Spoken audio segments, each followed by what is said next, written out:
मैं निशा तिवारी सरस्वती विद्या मंदिर से डी कक्षा नवम दो बैलों की कथा के शेष भाग की अगली कड़ी में।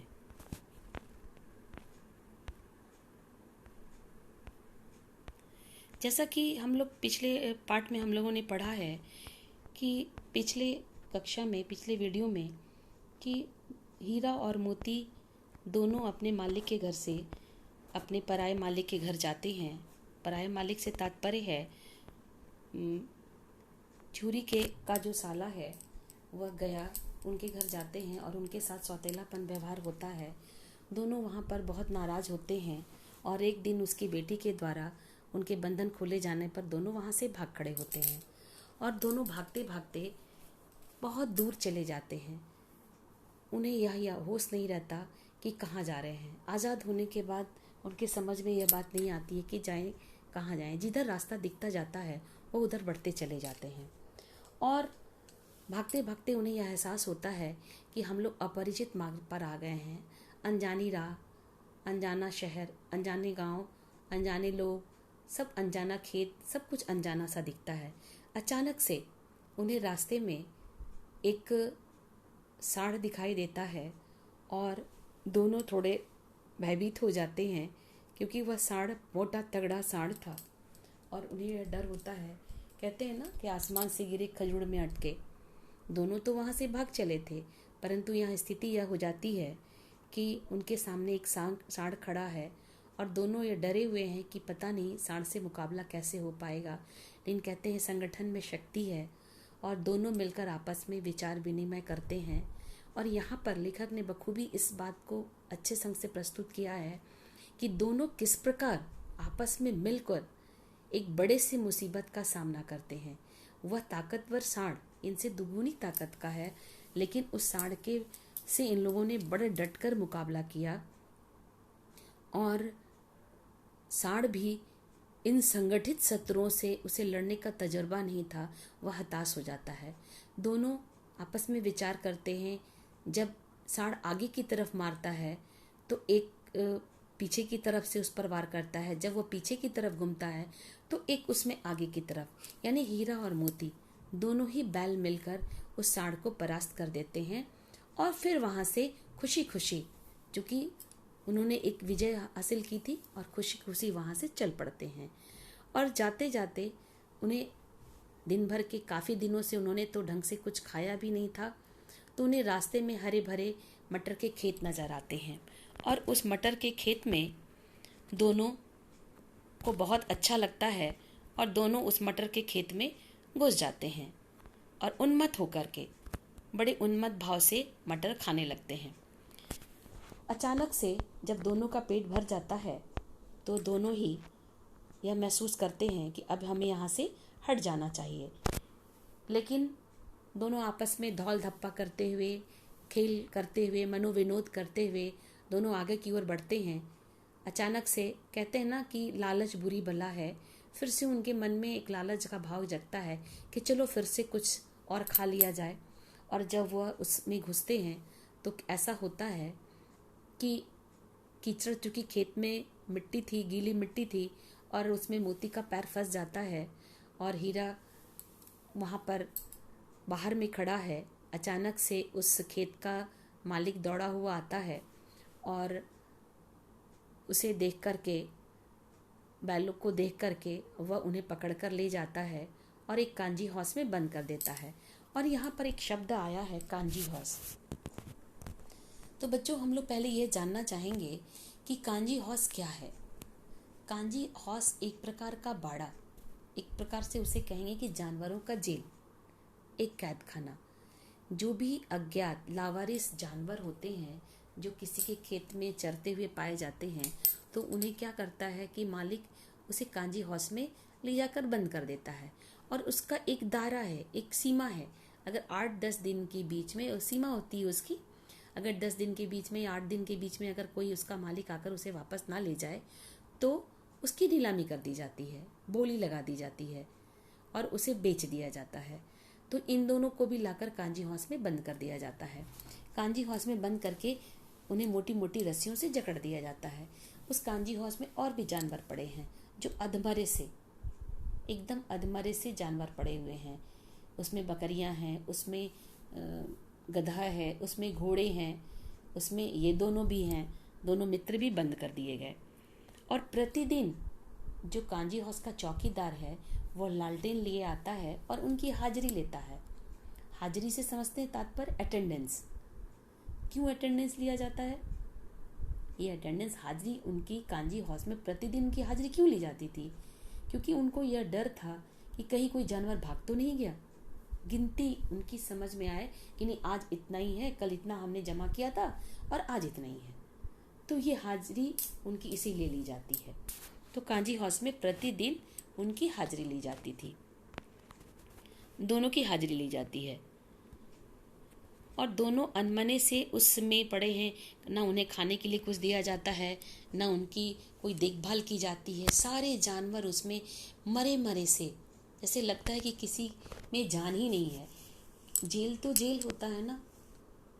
तो इन लोगों ने आपस में मुख भाषा में बातचीत कि हम लोग नाहक मतलब बेकार हम लोग वहाँ से भागे। कहाँ से?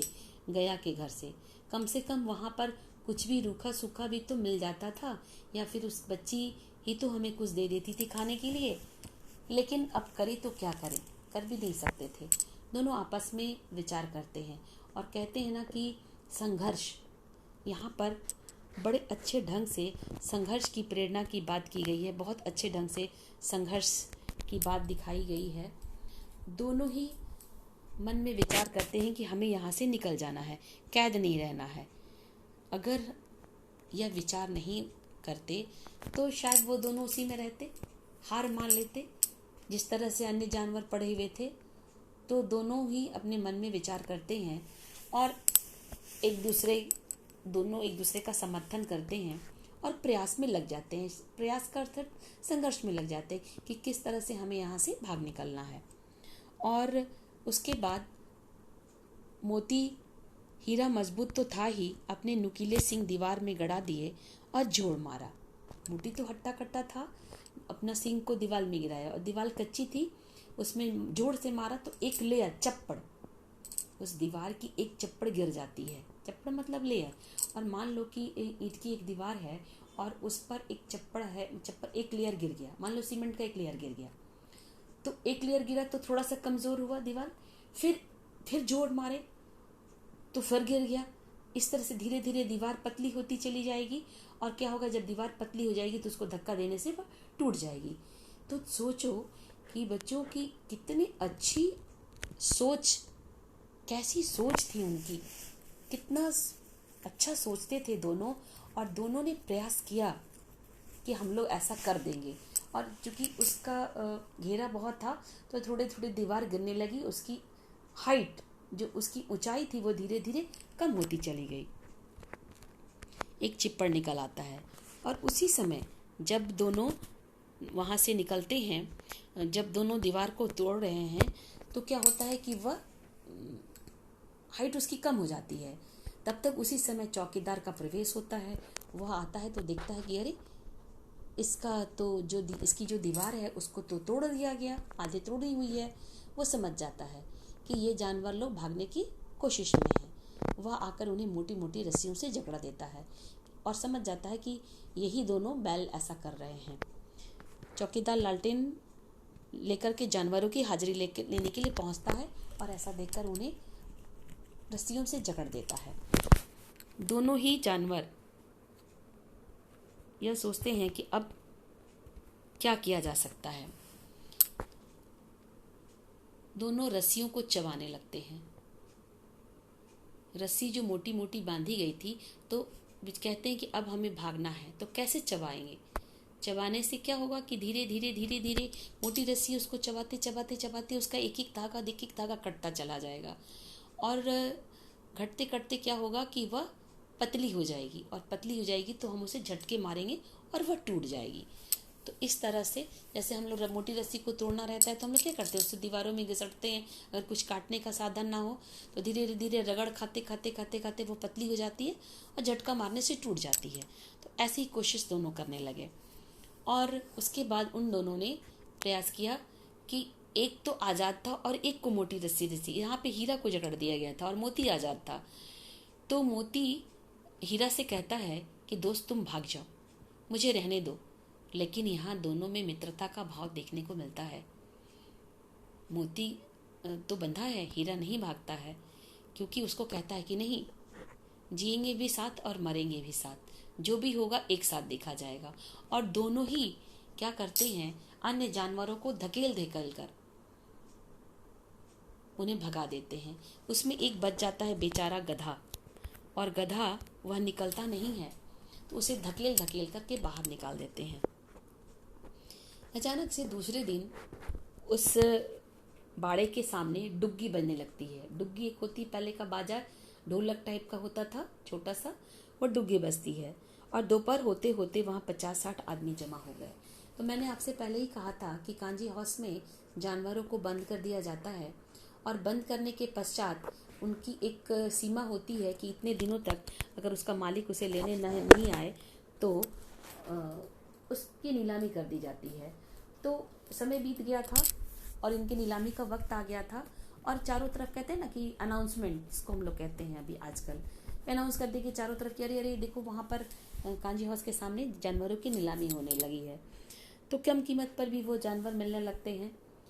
तो वहाँ डुग्गी बजने लगी, लोग जमा होने लगे, 50-60 आदमी वहाँ पर जमा हो गए, और इन लोगों को बाहर निकाला गया, नहला धुला करके इनको तैयार कर करके, अभी इनको तो बेचना है, तो वहाँ पर इनको निकाला गया। और बाहर जाने के बाद जब बोली लगती है तो इनकी बोली लगती है, और इन्हें एक कसाई खरीद लेता है। जो कीमत लगाई गई थी उस कीमत को देकर के वह कसाई खरीद लेता है। और वह कैसा कसाई है, दढ़ियल, दाढ़ी वाला कसाई है। देखने से ही वह कसाई, वो क्योंकि उसकी जो मंशा थी, मंशा देखकर दोनों बैल भाग जाते हैं कि यह तो हमें मार डालेगा और हमारे चमड़े से जूता और कुछ कुछ बना करके हमारे मांस को बेचेगा, चमड़े से अपने जूता चप्पल कुछ भी बनाएगा। तो वह दोनों भयभीत अंदर से कांप जाते हैं, और दोनों उस दाढ़ियल क्या होता है, उन्हें लेकर के चल देता है। अब मरता क्या ना करता, अब उनके पास कोई उपाय भी नहीं था, दोनों जाते तो कहाँ जाते। तो इस प्रकार दोनों उस दाढ़ियल के साथ चले जाते हैं।